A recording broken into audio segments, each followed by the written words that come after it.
कबीर की एक साखी है। सोई कहंता सोई होगे, तै निकरिन बाहर आओ। हो हजूर ठाड़ कहत हूँ, तै क्यों धोखी जन्म गमाओ। जैसा कहोगे, जैसा सोचोगे, वैसे ही तुम बन जाओगे।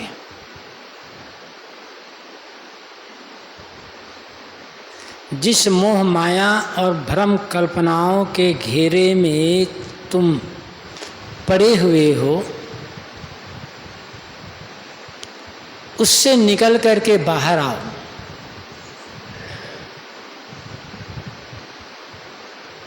यदि ये सोचते हो हम में इतनी शक्ति कहाँ है कि इस मोह माया और भ्रम कल्पना के घेरे से अपने बलबूते पर बाहर निकल सकें,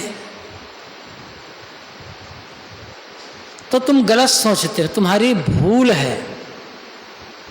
हो हजूर ठाड़ रहा हूँ, मैं खड़ा होकर कहा, दृढ़ता पूर्वक कह रहा हूँ कि अपना मालिक, अपना स्वामी तुम खुद हो। तुम व्यर्थ धोखे में जीवन बर्बाद कर रहे हो कि ऊपर से कोई आएगा हमें तारने वाला, हमें बचाने वाला। केवल धोखा है, ऊपर से कोई आने वाला है नहीं। इस साखी में सद्गुरु कबीर 4 बातें बताते हैं। पहली बात, सोई कहंता सोई होगे। जैसा कहोगे वैसा हो जाओगे।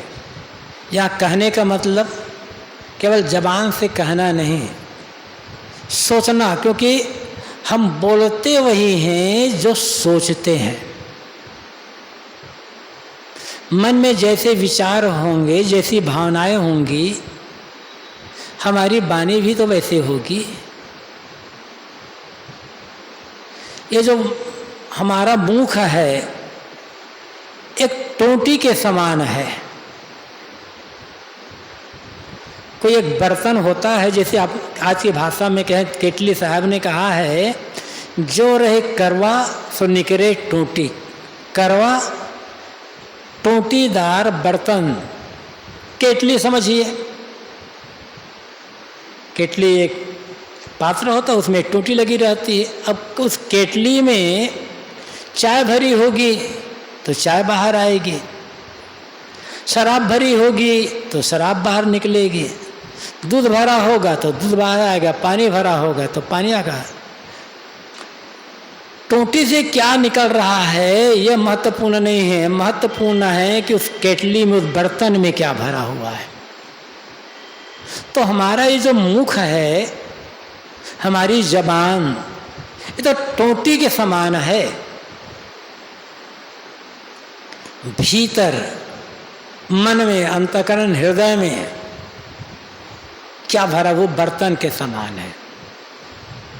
मतलब मन के जो विचार हैं, जो सोच है, वैसा ही तो हम कर्म करेंगे, वैसा ही तो हम व्यवहार करेंगे, बात करेंगे। साहब ने भी कहा है, बोलत ही पहचानिए साहु चोर की घाट, अंतर घट की करनी निकरे मुख की बाट। अंतर घट की जो करनी होगी, मुख के रास्ते से वही बाहर निकलेगी। बक्सा में जो भरा होगा, बक्सा से वही निकलेगा। विचार क्या है अंदर में, भावनाएं कैसी है। हम जो दिख रहे हैं बाहर, हमारा जो चेहरा दिखाई पड़ रहा है, आकृति, मुखड़ा, वो हम वह नहीं है, ये तो बाहरी पहचान है। हम वह हैं जो हम सोच रहे हैं। जो कुछ आज हमें सुख दुख का अनुभव हो रहा है, वह अनुभव बाहर से नहीं आ रहा है, भीतर से आ रहा है। सुख दुख का कारण बाहर नहीं, भीतर।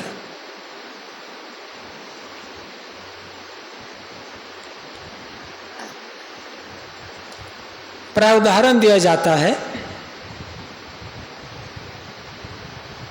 जैसा कोई व्यक्ति है,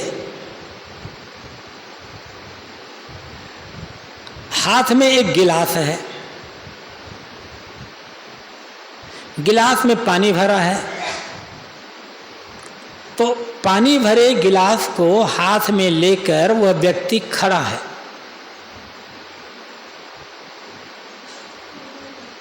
किसी ने आकर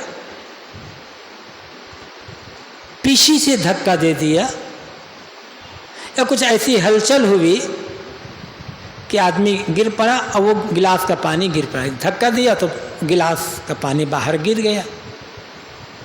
अब प्रश्न यह होता है कि गिलास का पानी क्यों गिरा? सीधा उत्तर क्या है? दूसरों द्वारा धक्का देने के कारण। लेकिन यह उत्तर सही उत्तर नहीं है। लगता है कि सही उत्तर यही है कि उन्होंने धक्का दिया इसलिए गिलास का पानी गिरा, लेकिन ये सही होते भी पूरा सही उत्तर नहीं है। सही उत्तर इसलिए यही है कि गिलास में पानी भरा था इसलिए गिरा पानी। गिलास खाली होता और कोई आदमी धक्का दे दे तो क्या गिरेगा गिलास से? खाली गिलास से तो कुछ नहीं गिरेगा। गिलास में जो कुछ भरा होगा वही गिरेगा। यदि गिलास में पानी भरा होगा तो पानी गिरेगा, दूध भरा होगा तो दूध गिरेगा। भरा है तब गिरेगा ना, और भरा ना हो खाली होगा तो कुछ नहीं गिरेगा। ऐसे ही किसी व्यक्ति ने हमें गाली दे दी, हमारा अपमान कर दिया या कुछ काम बिगड़ गया, हमारे भीतर गुस्सा, हमें गुस्सा आ गया और हमारी जबान से निकलने लगी गाली, क्योंकि गाली भीतर में किसी आदमी का कुछ प्रतिकूल व्यवहार करना वो धक्का देना है। जिसके मन में गाली नहीं होगी क्या उस आदमी की जबान से गाली निकलेगी? जिसके भीतर में क्रोध नहीं भरा होगा क्या उसके भीतर से बाहर से क्रोध आएगा? जो रहे करवा से निकले टोटी। भीतर क्या है? धक्का देना तो एक कारण है, एक घटना है। जिसके भीतर प्रेम होगा कितनी भी गाली दो मीठी वाणी ही निकलेगी उसके भीतर, क्योंकि मिठास भरी है अंदर में। और भीतर में करवाहट भरी है तब कितना उसे अच्छी बात करो करवाहट ही बाहर आएगी ना। कि टोटी, वो तो टोटी से निकल रहा है, भीतर क्या है? तो दूसरे को दोष देना बेकार है कि उनके कारण हम दुखी हैं। उनके कारण दुखी नहीं है, अपने कारण दुखी है। ये गलत माल हमने भर रखा है भीतर, गलत वस्तुएं भर रखा है भीतर, अब जो भरा है वही निकलेगा। और दुर्भाग्य क्या है, हम गलत जो भर लेते हैं उन्हें निकालना चाहिए। ये बात दिमाग में नहीं आती, भरा का भरा रह जाता हुआ।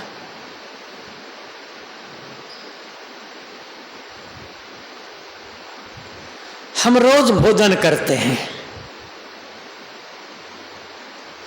खाया हुआ भोजन 6-8-10 घंटे के बाद मल के रूप में बाहर निकल जाता है। हम पानी पीते हैं, 2-4 घंटे के अंदर वह पानी पेशाब या पसीना के रूप में बाहर निकल आता है। हम सांस लेते हैं, हमारी सांस जाती है और तुरंत 1-2 सेकंड में बाहर निकल आती है।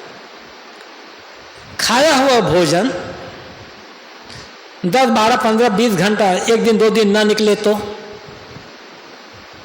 चिंता हो जाती है, शरीर बीमार हो जाएगा। पिया हुआ पानी 1-2 दिन तक ना निकले तो शरीर बीमार हो जाए, चिंता हो जाएगी, हम डॉक्टर से सलाह लेंगे। और जो सांस ले रहे हैं वो 10-5 मिनट ना निकले तब तो जीवन ही खत्म।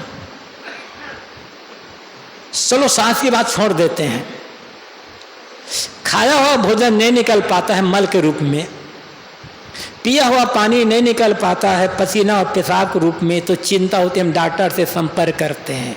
मन में जो भरे हैं, मन में जो नकारात्मकता आ रही है, किसी देखकर ईर्ष्या, घृणा, द्वेष का भाव आया, इसे भी निकालना चाहिए। कभी चिंता होती है, क्या क्या भरे हैं मन में, भरते जा रहे हैं, अच्छी वस्तुएं नहीं भर रहे हैं। द्वेष, ईर्ष्या, घृणा, वासना, क्रोध, क्या क्या भरा हुआ है। नकारात्मक विचार जितने भीतर पलते रहेंगे, जीवन उतना अशांत होगा, दुखपूर्ण, कलहपूर्ण होगा।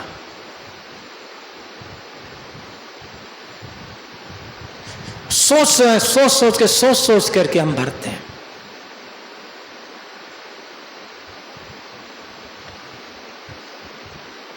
एक जागृति हमें एक निश्चय करना होगा,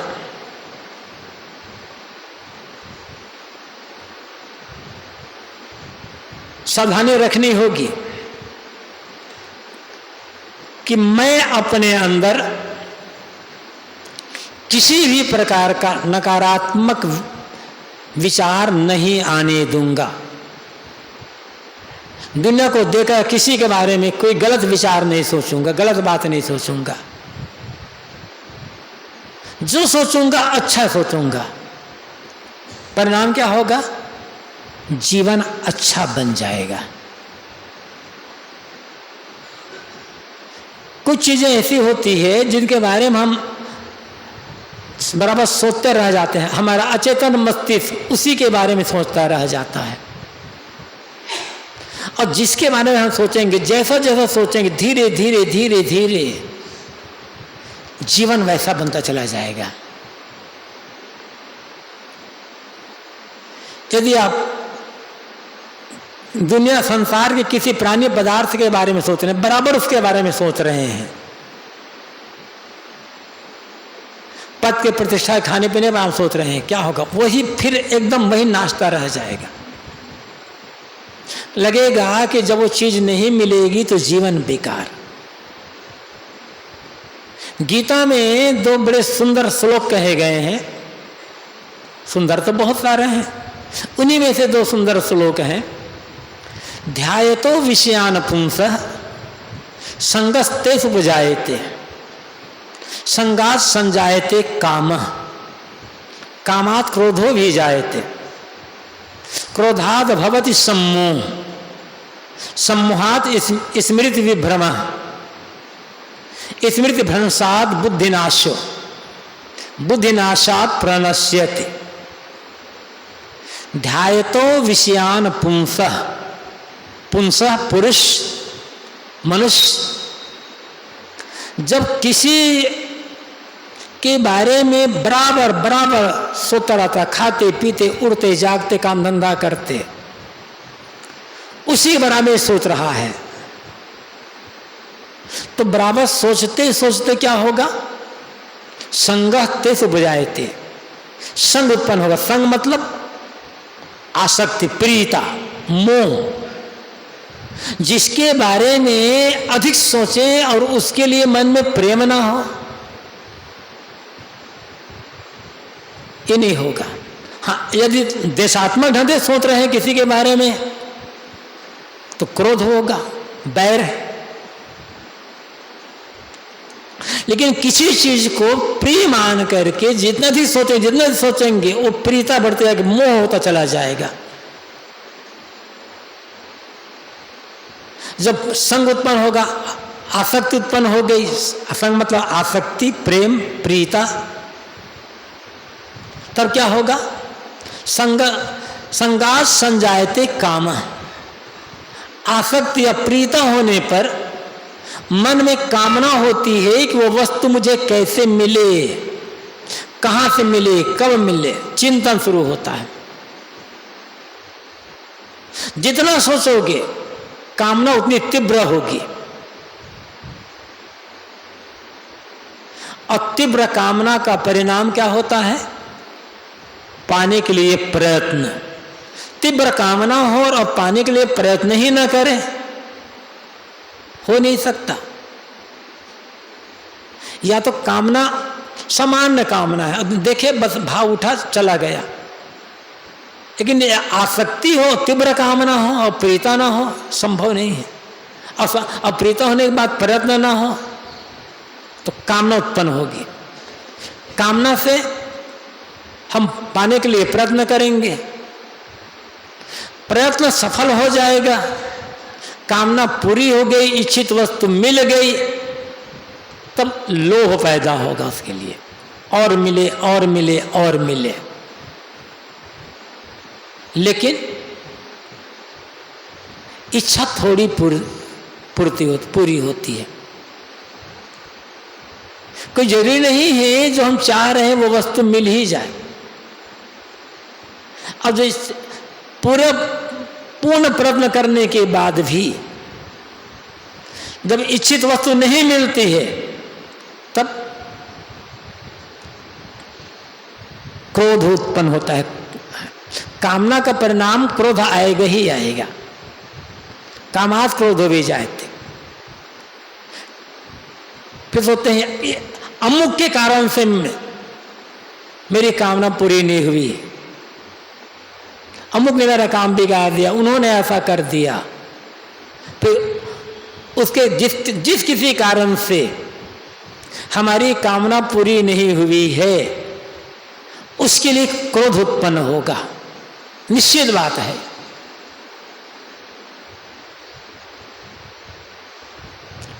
और जब क्रोध होगा तब क्या होगा? उस क्रोध को संभालना बड़ा मुश्किल होता है। एक आवेश आया, आवेग आया, लहर आई, संभाल लिए।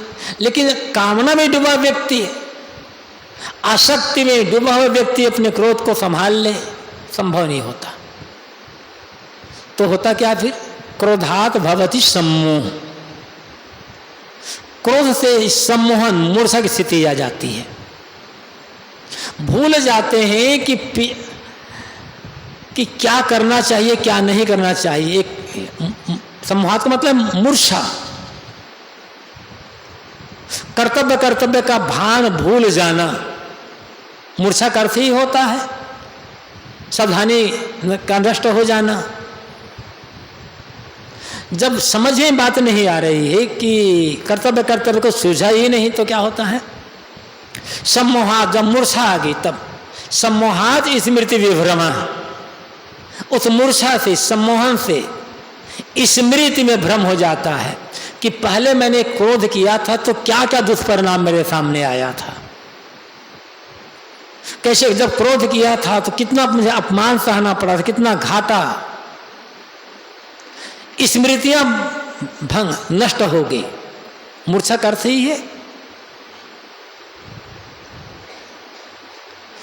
जो परिणाम भोगे हैं उन परिणाम का ख्याल नहीं होता। फिर क्या होता है? स्मृति भ्रंशात बुद्धि नाश्यो। स्मृति में जब भ्रम उत्पन्न हो गया तब बुद्धि नष्ट हो जाती है, सोचने विचारने की शक्ति खत्म।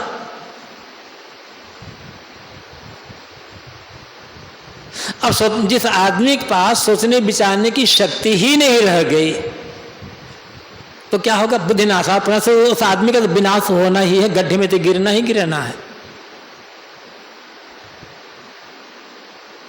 क्योंकि बुद्धि को हमारे जो जीवन है, हमारा जो शरीर है, इस जीवन और शरीर रूपी रथ का सारथी कहा गया है।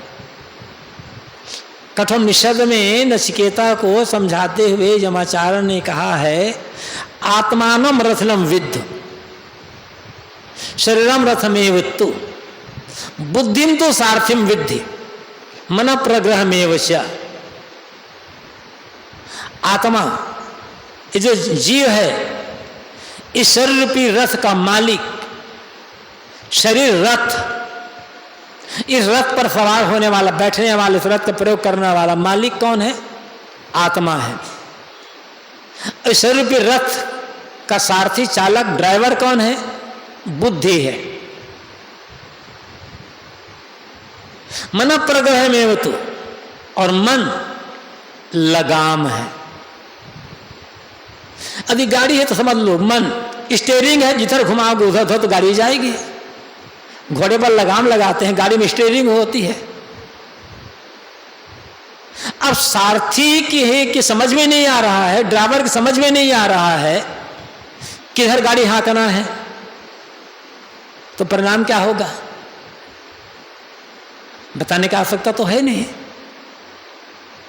इसलिए कि जीवन में पतन, हमारा जीवन पतन की ओर ना जाए तो सबसे पहले अंदर जो विचार चल रहे हैं उन विचारों को संभालना होगा। सोई कहंता सोई होगे, जैसा सोचोगे, जैसा कहोगे, वैसा ही जीवन बन जाएगा। अब जीवन कैसा बनाना चाहते हैं? हर व्यक्ति की अपनी अपनी समझ,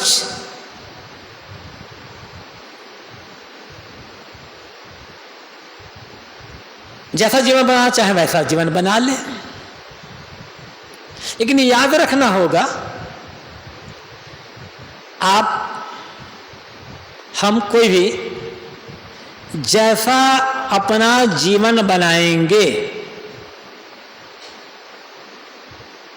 आपके परिवार के सदस्य, हमारे संगी साथी उसी का अनुकरण करेंगे।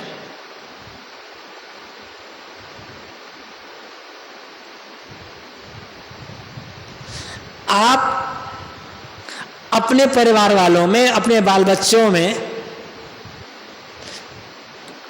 क्या देखना चाहते हैं? कैसा चाहते हैं कि मेरी भावी पीढ़ी इस रास्ते पर चले? तो उसके लिए आपको खुद अपना आदर्श प्रस्तुत करना होगा। अब आप सोच ले कि अपने जीवन को कैसे मुझे बनाना है, शांत संतुष्ट या अशांत असंतुष्ट, उलझा हुआ या सुलझा हुआ, सदाचार में या दुराचार में। अमूल में क्या है? अंदर के विचार। तो साहब जो कहते हैं कि सोई कहंता सोई होगे, कि जैसा कहोगे वैसा होगे, एकदम यथार्थ बात है। मतलब कहने का मतलब केवल कहना ही नहीं है, सोचना। मैंने कहा ना कि अंतर्घट की करनी निकले मुख की बात। मुख तो रास्ता है, टोटी है। अंदर में जो होगा वही तो बाहर आएगा। इसलिए कुछ संभाल पाए या न संभाल पाए, केवल विचारों को संभाल लें। दो चीजें हम संभाल लें,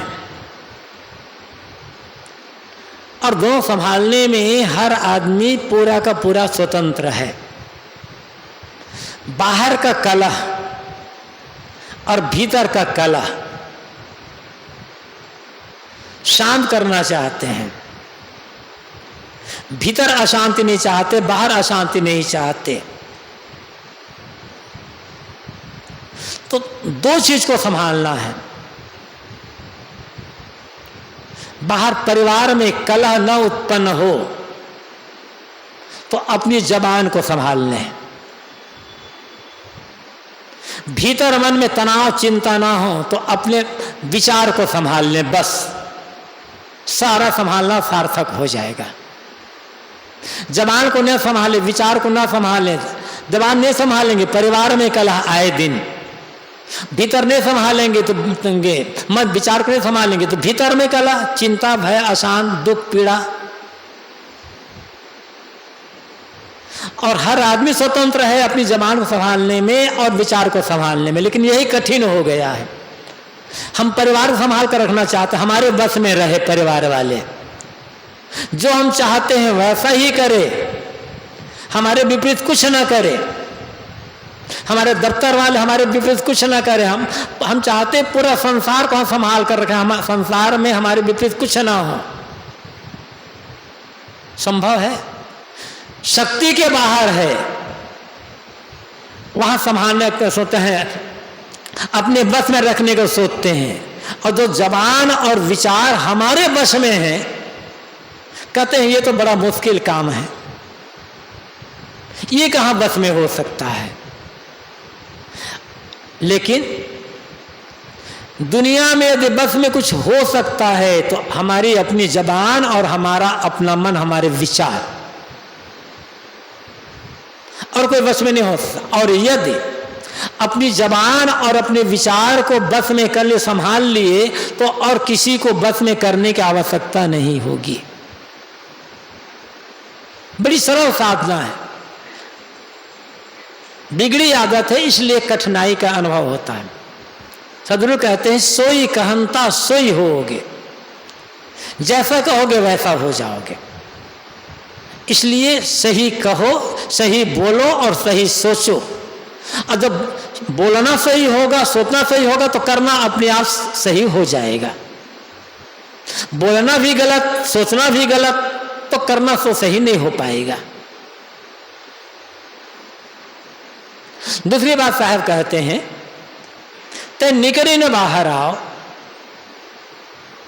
जिस मोह माया के घेरे में तुम बंद कर लिए अपने को, जिस कल्पना और भ्रांति के जाल में उलझा लिए हो अपने को, ये भ्रांति का घेरा और कल्पना का जाल, इसको तोड़ करके बाहर आ जा।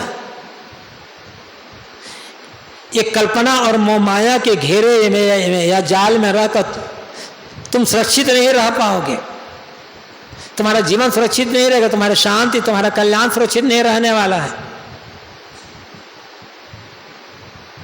हम एक घेरा बना लेते हैं, मान्यताओं का घेरा,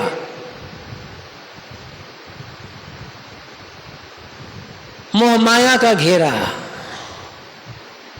और कहां कहां किसी संप्रदाय में दीक्षित हो गए, उसका घेरा बना लिए, कुछ और किए उसका घेरा बना लिए,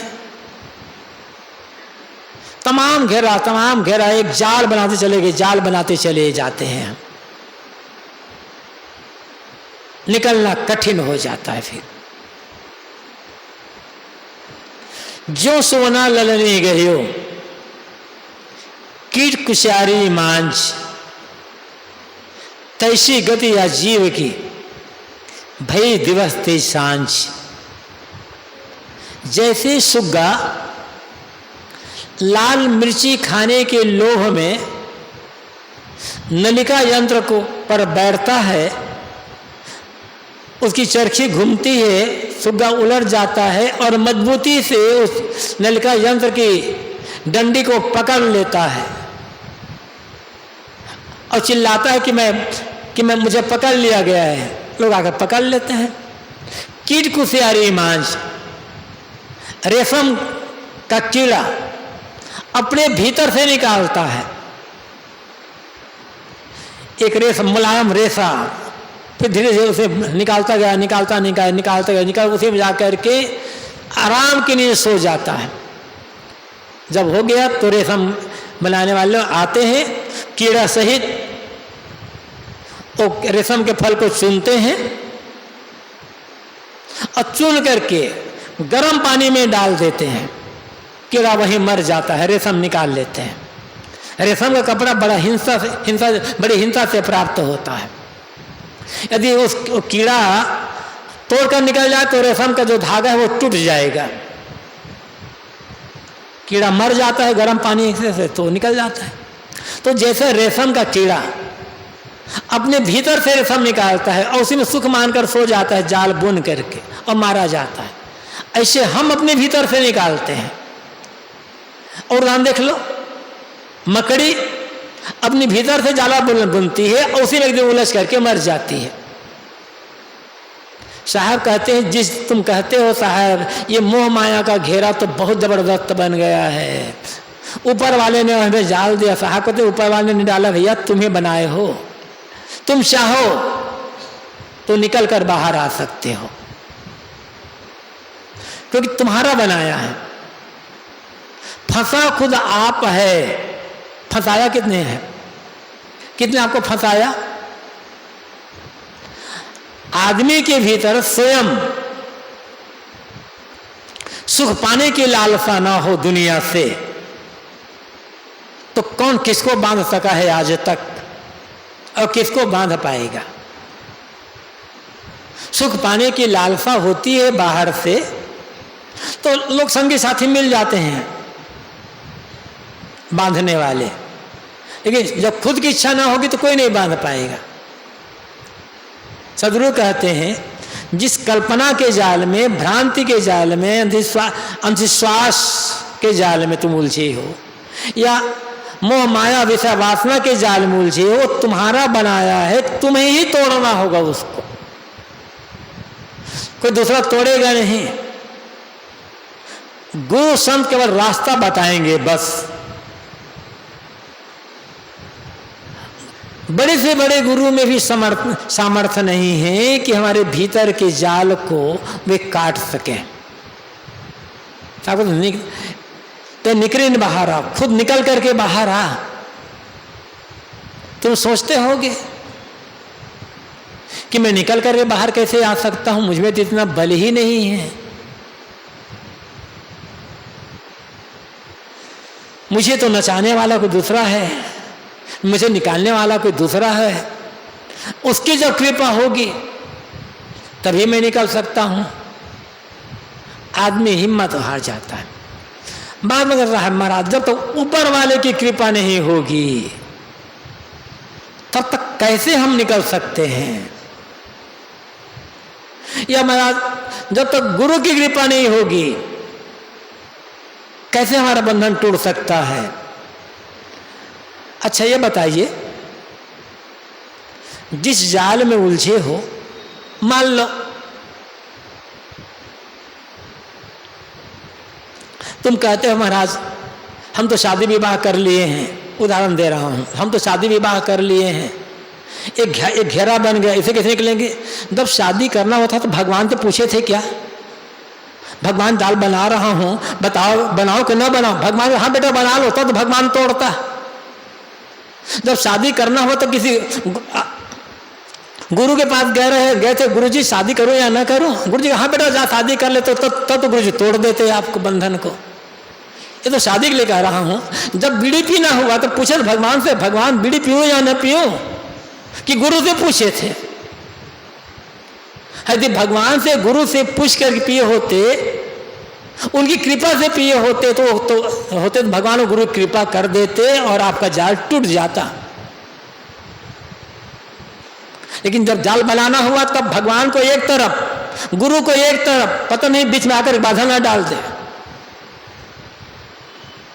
और जब फंस गए तब कह रहे हैं भगवान अब तो तू ही बचाएगा। भगवान क्यों बचाएगा? कि गुरु क्यों बचाएंगे? उसे तो बड़ी खुशी हो रही थी, अब रोते हो। जब हम रोया तब तुम न संभारा। साहब कबीर साहब भी कहते, जब हम रो रहे थे, समझा रहे थे तुम्हें कि तुम इधर मोह माया की तरफ, गलत रास्ते की तरफ, दोस्त दुर्गुण तरफ मत जाओ, तब तो तुम संभाले नहीं। और अब तय रोया, क्या तय पाया? अब तुम रो रहे हो तो क्या होगा? लेकिन साहब कहते हैं अभी भी समय है, तुम निकल सकते हो, तय निकल ही बाहर आओ, अपने को कमजोर मत करो, समझो तुम निकल सकते हो। हजूर ठाड़ कहत हो, साहब कहते हैं कि तुम स्वयं अपना हुजूर हो, अपना मालिक, अपना स्वामी खुद हो। ठाड़ कर मतलब खड़ा होकर कह रहा हूं, दृढ़ता पूर्वक, पूरी साहस के साथ साहब कह रहे हैं, दृढ़ता के साथ, कि अपना मालिक खुद हो, हुजूर, अपना स्वामी, अपना परमात्मा, अपना खुदा गाड तुम खुद हो। तुम्हारे अलावा कोई दूसरा तुम्हारा परमात्मा नहीं है, तुम्हारे अलावा तुम्हें तारने वाला अलग कोई भगवान नहीं बैठा है बाहर, जो आकर के तुम पर कृपा करेगा। यदि कोई भगवान है बाहर तो वह भी तुम्हारे जैसा इंसान ही होगा, उसे संत या गुरु कह ले। फर्क कितना होता है, एक आदमी अनेक विकारों में उलझा हुआ है, उन्हीं में आनंद मार रहा है, और उसके जैसा एक दूसरा आदमी देखता है कि ये विकार तो मेरे लिए बंधन का, दुख का कारण है, इनमें जितना उलझ रहा हूं, जितना इनको ग्रहण करते चले जा रहा हूं, उतना मैं फंसता जा रहा हूं, उतना मैं दुखी होता चला जा रहा हूं। ये तो रास्ता गलत है। जिन्हें मैंने सुख का साधन समझा था वही मेरे दुख का कारण है, ऐसा जब समझ में आ गया तब विचार करने लगा। अब विचार कर करके एक एक विकारों का त्याग कर, विचार विकार परिहरी, विचार करके एक एक विकारों का त्याग करना शुरू किया। और त्याग करते करते सारे विकारों का त्याग हो गया, धीरे धीरे करते करते। तब क्या हुआ, तरन, वह व्यक्ति मुक्त हो गया, भवसागर से पार चला गया। तारन, वही दूसरे को भी तारने वाला हो जाएगा, मतलब वो रास्ता बताएगा कि तुम्हारे जैसे मैं भी था, लेकिन मेरे अंदर एक विचार आया या कोई दूसरा मुझे बताए, अब विचार करके एक एक विकारों को मैंने त्याग कर दिया। तुम भी ऐसा त्याग कर सकते हो, तुम भी मेरे समान हो सकते हो। तो रास्ता बताना, तारने वाला हो जाता है। साहब कहते कहीं कबीर भगवंत भजु नर द्वितीय और न कोई, ऐसा जो विकार मुक्त, निर्विकार, निर्मल जो पुरुष है, जो संत है, कहीं कर भगवान हो, वही भगवान है। उनका ही भजन करो, उनकी सेवा करो, उनको उपासना करो, द्वितीय और न कोई, तुम्हें तारने वाला कोई दूसरा और भगवान बैठा नहीं है। साहब कहते हो हुजूर, तुम अपना हुजूर खुद हो। व्यवहार में कोई हमारा हुजूर हो सकता है, एक मर्यादा होती है। जैसे बड़े संत हैं बिहार में, गृहस्थी में पिता है, माता है, दादा दादी हैं, वेद मार्ग में गुरु हैं, बड़े गुरु भाई हैं या बुजुर्ग संत हैं। वो व्यवहार के लिए है, मर्यादा के लिए, लेकिन अंततोगत्वा अपना हुजूर खुद को ही बनना होगा। बनना क्या होगा, है। सुनते सुनते बचपन से सुनते आए हैं, एक ऊपर वाला है, वही सब कुछ का करने वाला है, वही सुख दुख देने वाला है, उसकी कृपा के बिना कुछ नहीं हो सकता है, जब उसकी मर्जी होगी तभी होगा। इसलिए उसी के भजन को सुनते आए हैं, और सुनते सुनते सुनते सुनते ये भ्रांति की बात, कल्पना की बात इतनी गहराई में तक बैठ गई है कि निकालना मुश्किल हो रहा है। समझ भी जाते हैं बात, लेकिन थोड़ी देर में, हाँ, जब बात तो आप सही कह रहे हैं, लेकिन जब ऊपर वाला चाहेगा तो ऊपर वाला क्यों नहीं चाहता? लगता है वो है, वो ऊपर वाला, सब काम बिगाड़ने वाला, बड़ा दुष्ट है ऊपर वाला। ऊपर वाले का क्या दोष है? दोष तो हमारा है कि हमारे कर्म ही सही नहीं हो पा रहे हैं। तब तो कहा जाता है कि अपने कर्म सुधारो। हाँ, कर्म तो सुधार करना चाहिए, लेकिन ऊपर वाला चाहेगा तो सुधरेगा। फिर घुमा घुमा करके वही बात, तो इतनी गहराई से जम गई है ना। साहब कहते हैं इस भूल भुलैया में कब तक पड़े रहोगे,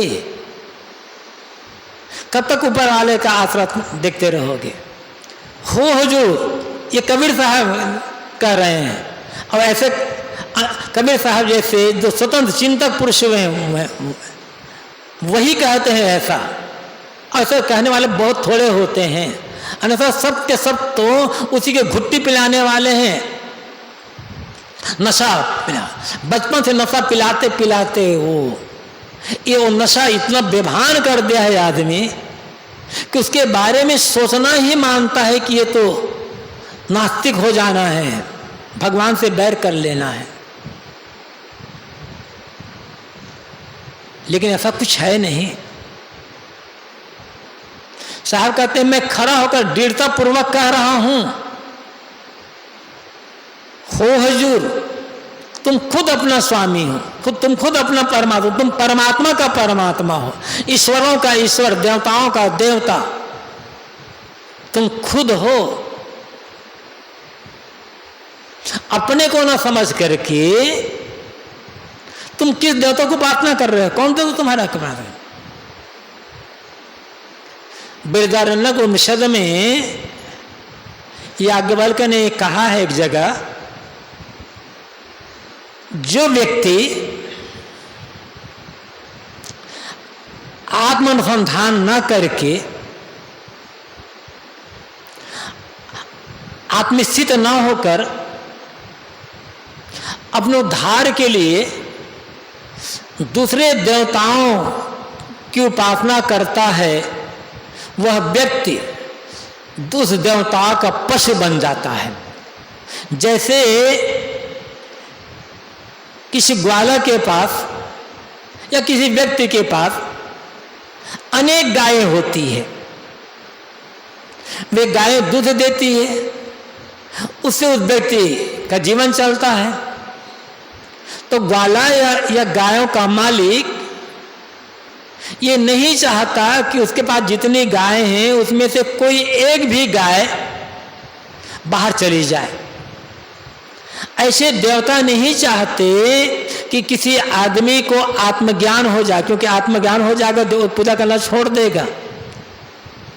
वो चाहते हैं कि आदमी भूल भुलैया में रहे। मतलब वहां पर कहा गया है, बात इतनी है, याज्ञवल्क्य कहते हैं कि जो आदमी अपने आप को न समझकर, आत्मस्थित न होकर अपने उद्धार के लिए किसी देवता की उपासना करता है, वह व्यक्ति उस देवता का पशु है। अब पशु गुलाम होता है, स्वतंत्र नहीं होता। किसी देवता के पशु बनने की आवश्यकता नहीं है। हो हुजूर, अपना स्वामी, अपना मालिक खुद हो। साथ में दृढ़ता के साथ कह रहा हूं, तय क्यों धोखे जन्म गमाओ? तुम धोखे में पड़कर ऐसे उत्तम जीवन को क्यों खो रहे हो? हमारा उद्धार को दूसरा करेगा। दूसरे की कृपा होने पर ही हम अपने मन इंद्रियों पर विजय प्राप्त कर सकते हैं, अपना सुधार कर सकते हैं। ये धोखा पट्टी की बात है। ये समझना होगा कि हमारे ऊपर सबकी कृपा है। यदि नहीं है तो खुद पर खुद की कृपा नहीं है।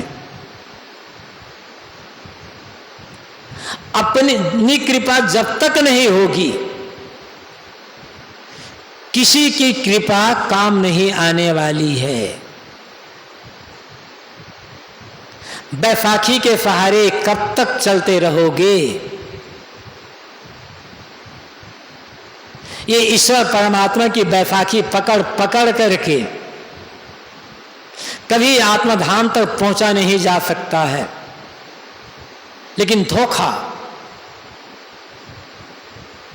जहां जाओ वहां धोखा धोखा धोखा। धर्म के क्षेत्र में बाहर तो धोखा है ही, बाहर का धोखा तो समझ में आ जाता है, लेकिन धर्म के क्षेत्र में जो धोखा है ये धोखा समझ में नहीं आता। और इसी की सीख दी जा रही है बराबर। साहब कहते हैं तो निकली न बाहर आओ, तू निकल करके बाहर आ, तय क्यों धोखे जन्म गमा। तो धोखा में क्यों पड़ा हुआ है? धोखे में पड़ करके हम कठपुतली हैं, हमारा सूत्रधार दूसरा है, हम तो नाचीज हैं, अल्पज्ञ हैं, सर्वज्ञ तो सर्वसम्मत हो तो दूसरा है। साहब कहते हैं ये सोचना और मानना ही बहुत बड़ा धोखा है, और ऐसी सोच बना करके कोई कल्याण नहीं कर सकता है। जागो, जागना पड़ेगा। जब तक हम अपनी आंख नहीं खोलेंगे, ये सूरज में हजारों सूरज उग जाए आकाश पे, हमारे लिए चारों तरफ अंधेरा ही होगा। अंधेरा तभी दूर होगा जब हम अपनी आंख खोलेंगे। बाहर का प्रकाश तभी काम आएगा जब हम अपनी आंख खोलेंगे।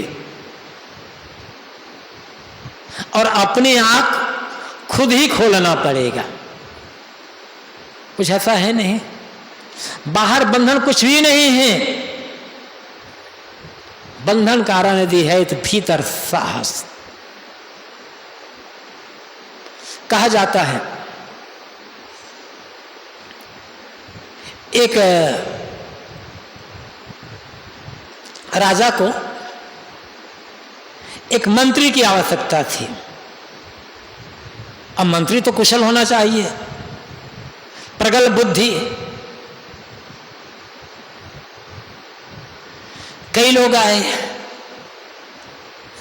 उसमें से 3 राजा को पसंद आया, लेकिन रखना था एक को। राजा ने सोचा तीनों बड़े बुद्धिमान हैं, तीनों में अच्छी योग्यता है, लेकिन इन तीनों में कौन ज्यादा बुद्धिमान है, प्रगल्भता किसके पास ज्यादा है, मतलब तत्काल निर्णय करने की सही क्षमता किसके पास है। परीक्षा लेनी होगी। राजा ने उन तीनों व्यक्तियों को एक कोठरी में ले जाकर के बंद कर दिया और कहा कि मैं तुम तीनों को इस कोठरी में बंद कर रहा हूं और बाहर संकल लगाकर ताला लगा, कुंडी लगा करके मैं लगा रहा हूं ताला। अब उन तीनों में से जो व्यक्ति पहले निकल कर आ जाएगा वही मेरा मंत्री बनेगा। तीनों को बंद कर, फाटक बंद कर दिया, ताला लगाया और चला गया राजा। अब सोच में पड़ गए, हम बंद हैं बाहर, भीतर कोई जंगला नहीं है, कोई खिड़की नहीं है, कोई रास्ता नहीं है, एक ही तो दरवाजा है। उसमें भी राजा ने बाहर कुंडी लगा दिया है और कुंडी में ताला भी लगा दिया है। क्या करें, कैसे निकले करें? सोते सोते उन दोनों में से 2 हिम्मत हार करके एकदम बैठ गए। अब तो भैया निकलने का रास्ता नहीं है। तीसरा सोचता है इसमें जरूर कोई ना कोई एक कारण है।